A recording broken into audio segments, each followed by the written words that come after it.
The strangers from the internet are standing outside. The strangers from the internet have come from far and wide. But I cannot receive them. I hardly believe in them.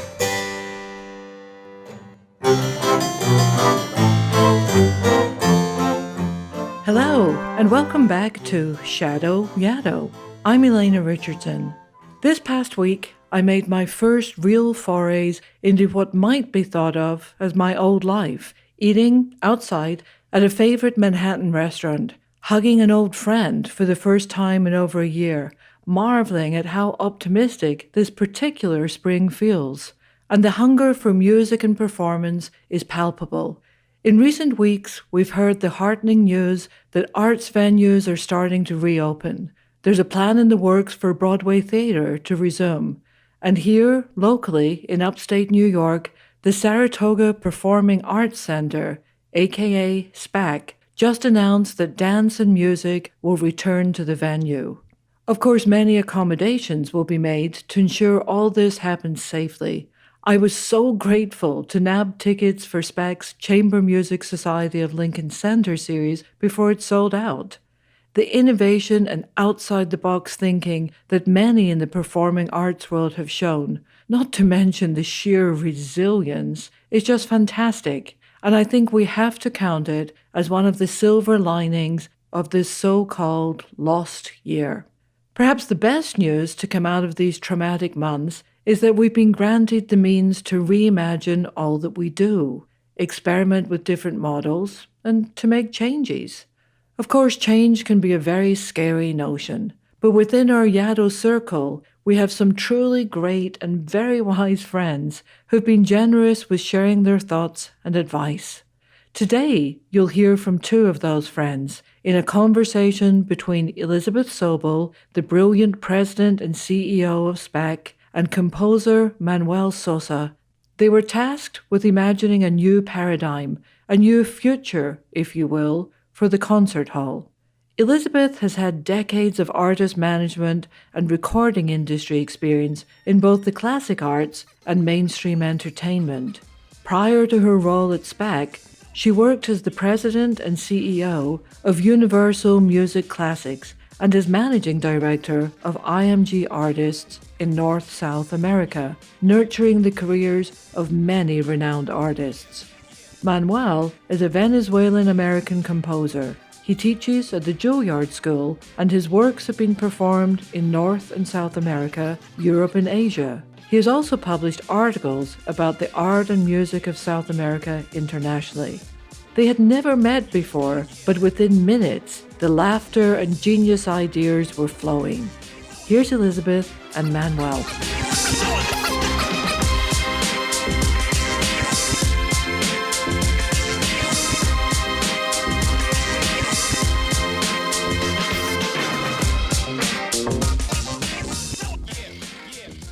You are at Yaddo, Elizabeth? I am. I came over here. Believe it or not, there are artists arriving. That's pretty cool. Wonderful. Today's a very important, symbolic day for us because we're about to announce our first programming in over a year. Oh, fantastic. Yeah, it'll be June, July, and August, and we'll repeat each program twice in one day, so that because it only accommodates a little under 200 people, so that way we can allow more people to have that experience. Oh, so you have 6 programs. That's fantastic. Oh, I'm so happy to hear that. It's really exciting. And then over the next couple of weeks, we will be making announcements about how the ballet and the orchestra and Jazz Fest will be coming back, and a lot of other things that we've got planned for this summer. I don't know if you read about the data that came out from the League of American Orchestras. I haven't seen that one yet. What is it saying? That about 23% of orchestras are currently offering performances with a live in-person audience. And that is immensely hopeful to me, and it's a relief, right? Yeah. It's beautiful. Over 2/3 are offering streaming performances. About 43% will have audiences in person in the fall. We have been anticipating this moment, of starting to reopen and reawaken for now 9 months. It feels distinctly like spring is on her way. And so there's all this hope in the air. And yet I find myself still with anxiety and ambivalence about what's going to happen, because we're not just opening our doors and going back to normal. Obviously, no one is doing that. So, what is that going to look like? What's it going to feel like? Just down to the particulars of how do you get people through the door safely? Do you sell tickets on the day of the concert, or do you not do that to avoid potential of density around the box office? The whole question around testing and proof of vaccination and all of that. These are things that we're all very challenged with right now, just from the loftiest, of how many musicians will the Philadelphia Orchestra be able to put on the amphitheater stage safely, and therefore what kind of repertoire will they be able to perform, down to, is it safe for us to open our concessions area? It's every aspect of our, quote, lives that we're having to look at, reassess, question, plan for, and also the fact that, as you well know, in our field, normally we would be planning a summer for years, Ahead of time, yes. Ahead of time. Right. And here we are trying to throw things together. The hope is here, the good weather's here, the vaccinations are here, the trajectory is here, and yet it still feels like we're walking on marshland. Yes, that's right. The ground's still moving. Now, I have a question for you. In terms of the concerts themselves, are you planning on having the same format for the concerts as we had before the pandemic, or has something changed? So it's a good question. One of the things that it seems pretty universal with the companies that we're talking to, as you well know, the standard protocol for a classical performance is 2 halves separated by the intermission. And so for a lot of reasons, performing ensembles are going to a sort of 75-minute format without an intermission. So what it's doing is, first of all, eliminating all of that amorphous movement that happens during a typical intermission. Some people are getting up, going to the restroom. Some might just get up from their seats to take a walk. Some going to concessions or whatever. It also allows for 2 performances in one day, rather than when you're doing a 2 to 3 hour performance where that's really all you can do in a day. Right. Just the basic format of what a concert looks like, that's changed. I think we're going to have to play it as it evolves. During normal times, it's difficult to predict what can happen under these circumstances that we find ourselves in. At the moment, it's even more difficult. I love the idea of a 75-minute performance. That's something that I've been hoping for a long time. Me too. It's a beautiful space of time. You concentrate. You know that it has a beginning and an ending, and you can invest yourself as an audience member totally with what's happening on the stage. And the musicians can do the same. So that's incredibly hopeful for me, because I think the whole structure of the classical music concert has to evolve. And this is a great opportunity for that, because it needs to evolve. We can't be still trying to improve the old model. We need to take it, improve it, and make it matter, really. What we do is we bring people together, and it has to matter to our audiences. I really feel that, and I'm so happy to hear that you're doing 75 minutes. That's fantastic. Oh, Manuel, I am so happy you said that.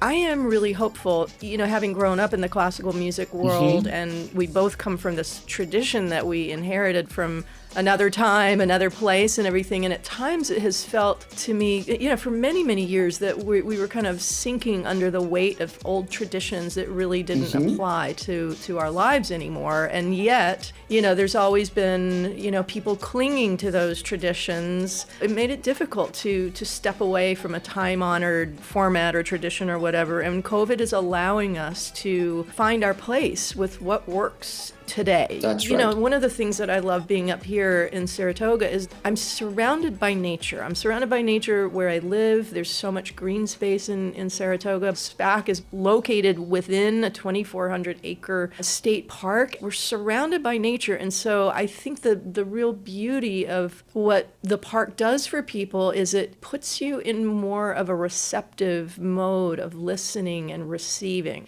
And that's one of the things that I have always had a hard time with the older I have gotten of, you know, concert halls, indoor concert halls, particularly in cities, is that we don't create in our lives the spaces to prepare ourselves to receive great beauty. And I think that Right. that diminishes the experience. It certainly does. Perhaps this is something that the presenters also have to work on. It's something that I've always felt that is needed, because how do we connect to an audience? That has Yes. always been a question for me, not only as a composer, as a musician, but also as a presenter of concerts. And it can't just happen right at 8 p.m. when the concert begins. It has to happen before, it has to happen during the concert as much as it can.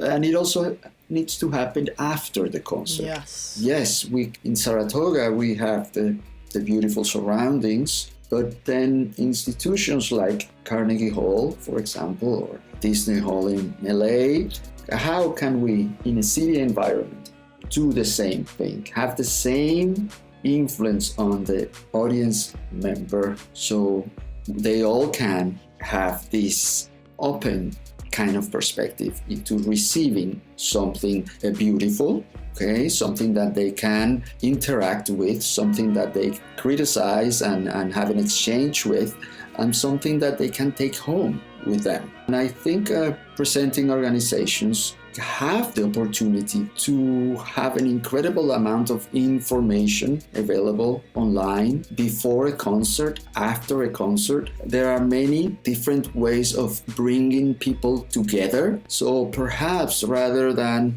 break away from the office at 7:55, break away from it at 7:35 and have 10 minutes of a pre-concert event.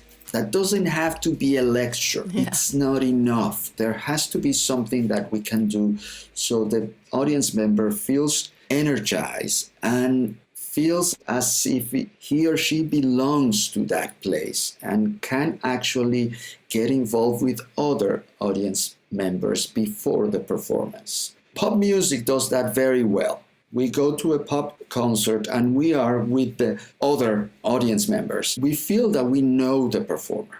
We could attempt to do the same in classical music, to get to know these performers, not only at the level of their technique with an instrument, but as human beings, as people who have feelings and have families and, you know, ride bicycles and cook and do all these other things that we all do. In addition to that, these musicians have spent their lives learning an instrument and developing a level of mastery that is remarkable, and they are there to share it with us. Many times I go to concerts here in New York or in other places in the US or in Europe, and I'm missing something after. I have questions, I have requests, I have ideas, and it's not enough to go out with friends and talk about it. Perhaps we need something a little more. I love that idea. It's almost like you're sealing in the experience, you know, like rather than just letting that energy dissipate or, you know. I somehow want to keep that. I remember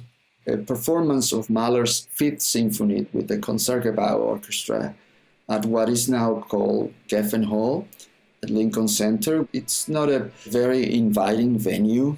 It was pure chamber music. It was so fantastic that I still feel it today, and this is more than 10 years ago. That has stayed with me, and I made sure that I would go and greet the musicians afterwards, backstage. That notion of doing something after the sound has dissipated, made it even more unforgettable for me. As you're talking, I'm just thinking of so many things that you're kind of inspiring in me. Disney Hall, for example. Approaching Disney Hall is a feast for the eyes. It kind of opens you up because it's such an unexpected, effusive piece of architecture. I'm thinking about Carnegie Hall. I'm not sure how you do this at Carnegie Hall. I think you can do it more easily at, let's say, Disney Hall. But, my two passions are nature and music. So when the two come together, it's just such a powerful experience. And being out in nature, it makes us feel better. But now the science is telling us why, and how the molecules that you're breathing in that are put into the air by the trees actually trigger changes in the brain and in the parasympathetic nervous system. And so we do literally physiologically feel better, and they're discovering that, there's bacteria in the soil that gardeners bring in that actually trigger production of serotonin. I love the idea of people being more receptive because they have done this thing to change the chemistry or the movement in the brain to a more receptive. And I absolutely agree what you said about lecture, just that word lecture. It's just the wrong word. Even if the format looks the same, the lecture is a bad word, It's not an inviting word for the setting. I've done several of those and I'm somewhat opposed to them. Some people enjoy them, but I'm sure we can do a lot more. We can have a musician in the concert hall where the musicians can talk to the people and then can talk to the children, and we have drinks available and there is reading material and we can listen to things before we go and we can get together after. Because what really worries me, and I'm going to be completely frank with you, is the younger generations. I would like for them to get exposed to concert classical music, to realize that it's not an uphill battle, it's just music, and to be able to feel comfortable in the concert hall, to feel connected to the people around them, and be able to establish an initial connection with the sound. I was just reminded I went to Philadelphia for the Philadelphia Orchestra's gala, and they opened with, I believe it was an early piece of Tanya Leon, and it involved, there were no notes written, right? So it was literally, Yannick would cue the orchestra, every orchestra member just played a note. The notion was like you were listening intently to your fellow musicians and trying to find your way to a tonal consonance or whatever. It was fascinating, It was this intense listening. And then Yannick turned around and said, now, audience members, you're going to do the same thing. And we all sang and we were listening to each other. It was the most extraordinary experience. And to several points that you've made about the sort of fundamental nature of sound and how important sound is, how important it is for human beings to experience their own production of sound through voice and vocalizations. And then the magnificent thing about what happened in that concert hall was the first piece literally brought everybody together through sound. I completely agree. It must have been a beautiful experience to have the entire hall vibrating with sound. I often think of the principal oboe player when he or she presents the tuning pitch that signals not only the beginning of the process, but also could engage the audience. For some reason, I always sing it when the oboe player sings. I always produce the sound, and sometimes people look at me funny. There is that need for us to engage, and I wish we could find a way in classical music to bring people closer. Yeah, no, absolutely. I love this. When you said people look at you funny, one of the things we in the classical music world deal with all the time, again, there are these inherited assertions about behavior in the concert hall. And on the one hand, you don't want people bursting into applause at the end of a quiet movement. You need that quiet space sometimes between movements or whatever. And you certainly don't want people, making extraneous noise when you're trying to, listen concentratedly. But we also all know how off-putting the language and I went over to the Saratoga race course for the first time, my first year, and I sat down. I'd never been to a horse race before. Somebody gave me the info on the handicapping, all this kind of stuff. I could make Yes. no sense out of it. I had no idea. But I had a moment when I was sitting in the box there saying, this is how people who do not come up listening to classical music feel when they sit down in the amphitheater and look at a program. Look at everything we do through the eyes of somebody who does not come with that protocol and etiquette. And the other thing, one of my own personal experiences, it's very hard for me to listen to music through my head and my ears. Like, I experience music very viscerally. And so when I'm sitting in a seat, and particularly in Carnegie Hall, and I hate to keep picking on them because that is such an amazing hall, but you're sitting really close to people. You're packed in. And I Very, would very find close. myself, That's right. kind of viscerally responding to the music, and the person, in the next seat would look at me like, what is the matter with you? And I became very self-conscious because if I tried to hold myself in, I'm actually not enjoying the music. One of my greatest epiphanies around music, I remember going to Mexico City many years ago with Itzhak Perlman. We were on a tour. It was an off night, and some friends took me out to a restaurant bar, and I was sitting there talking, and I'm sure having a little tequila. Good. And all of a sudden, I heard this live music in the background, and the rhythmic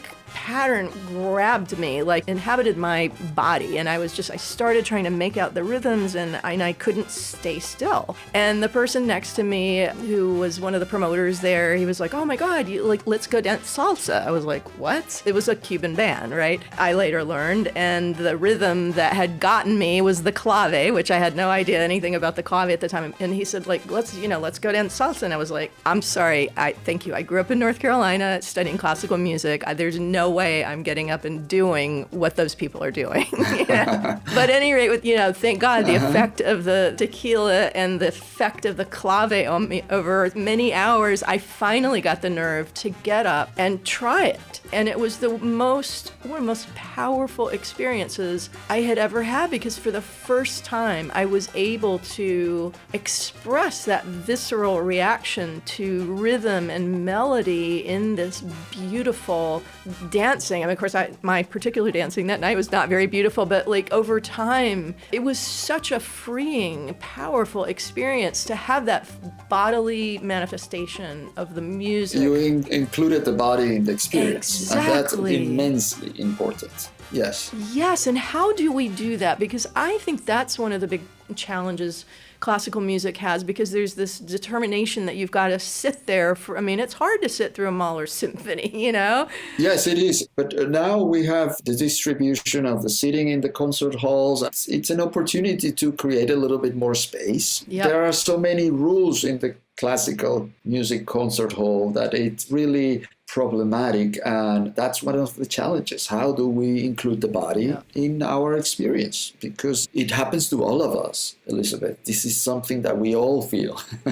You know what? As we're talking, I'm thinking maybe we should offer Tai Chi classes half an hour before the performance. Mm-hmm. People who want to can come participate in this embodying activity that gets you working with your body, but also lowering those levels of prefrontal cortex. Yes. You kind of settle back into a mind space that makes that you more... allows for that reception Yes. of the information that is going to be coming through sound. You have an incredible amount of possibilities. You have mentioned that one of the key elements in your work as a presenter of concerts is the fact that you have a community that is very much involved. That is something that every presenting organization should have.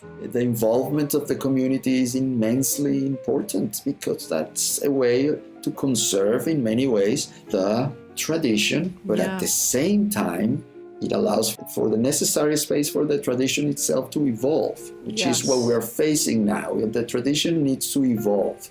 Yeah, I'm so happy to be talking to you, Manuel. It's just so Likewise. thought-provoking. When I was in the talent agency business and sending my artists out all around the world to do performances, and I rarely actually got to hear them myself. Most of their performances were taking place in other cities, states, and countries. And then when I was at Universal and we were putting so much care and imagination and creativity into making albums with different artists, again, then you're recording the music and then you're pushing it out globally. It's all very disembodied, right? Here we are in Saratoga where I can greet the people coming in for the performances. I'm there observing people as they're responding to certain pieces and performances, and I can sense the organism, you know, that is That's right. SPAC, Yes. and it's home in the beautiful park that is part of this beautiful community. And it's a unique experience for me after many, many decades in the, quote, business to be in a place where SPAC and the community share DNA, share a psyche, you know.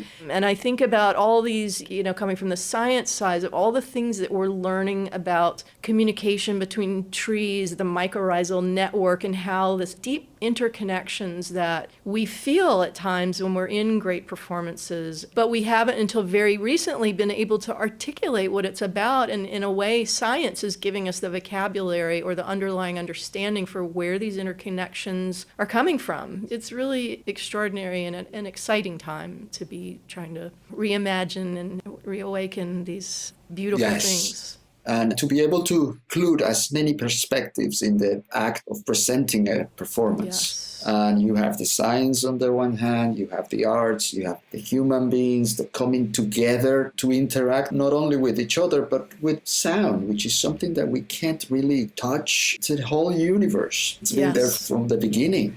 When you think about physics, I mean, think about string theory, okay? So, and if you think about like some of the ancient traditions, think about like Vedic philosophy and the whole notion of mantras, and the world is a vibration. And if we can return to those primal, basic, universal concepts, like maybe that's where we start in terms of how do we create these experiences that are going to be more understandable. Obviously, this has been a year of profound reckoning for us in terms of our diversity, inclusion, accessibility, equity, like all of these things that we've known we needed to do for a long time. And we've done some of it. We have not done even a fraction of what needs to be done. And I think that's also a very important part of our evolution. That's very important. I feel that throughout this year where we've all had to face ourselves and face this thing that we do as musicians,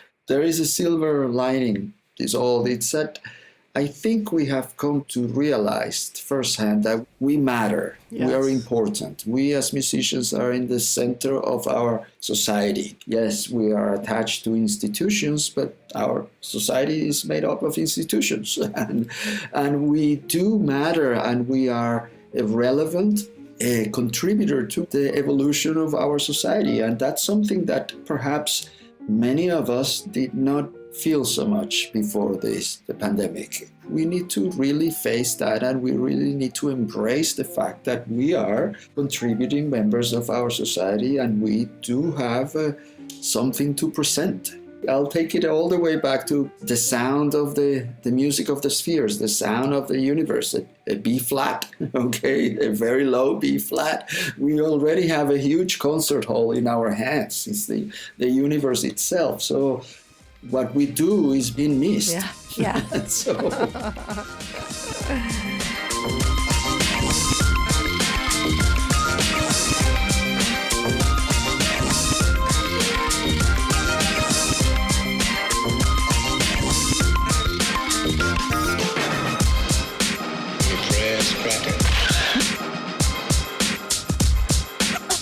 Ladies and gentlemen.